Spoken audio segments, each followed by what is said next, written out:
time is short.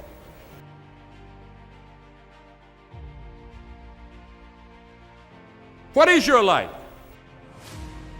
It's even a vapor that appeareth for a little time and then vanisheth away.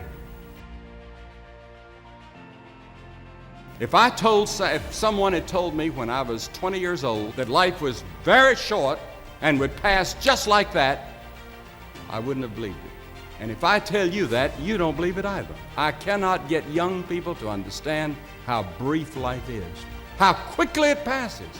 It seems like yesterday I was in school.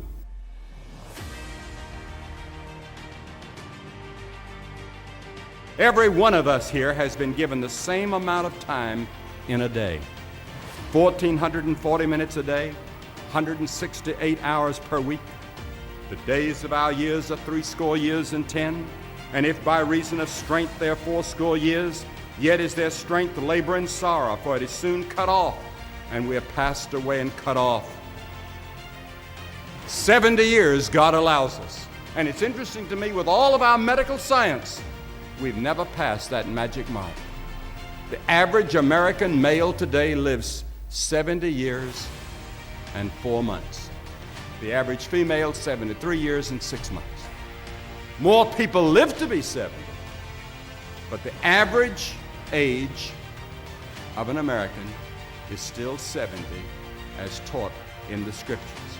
Now, 70 years God allows us. Let's think a moment. What do we do with those 70 years? The first 15 are spent in childhood, and then 20 years we sleep. And then the last 5 years, physical limitations are curtailing your activities. They haven't curtailed mine yet, but my 5th year till 70 starts next year. Only 30 years left, and part of that time must be spent in eating meals, working, and figuring out your income tax, things like that.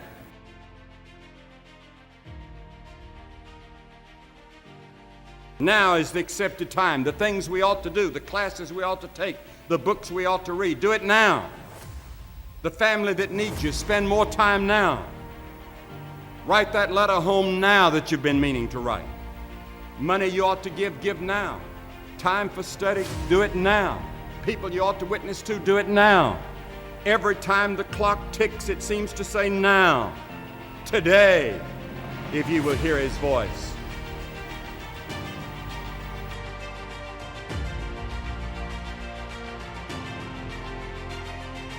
There is the category of problems in life, and it ain't going anywhere. And so the question is, can you deal with the whole category at the same time? That's the thing. That's how to be in the world, is to deal with that category all at the same time. And so how did human beings, what did they come up with as a solution? And that's so cool too, because the solution they come up with not only was the heroism that allows you to approach what you're terrified by and what you find offensive and to learn from it, but also the idea of sacrifice, and that was played out by cultures everywhere, including human sacrifice. And you think, what the hell was up with those crazy bastards so long ago? They were sacrificing to gods all the time. What kind of clueless behavior was that? Burn something and please God. Burn something valuable and please God. It's like, what was with them? What were they thinking? Well, they weren't stupid, those people. If they were stupid, we wouldn't be here. They were not stupid, and believe me, we lived under a lot harsher conditions than we do. So those were some tough people, man.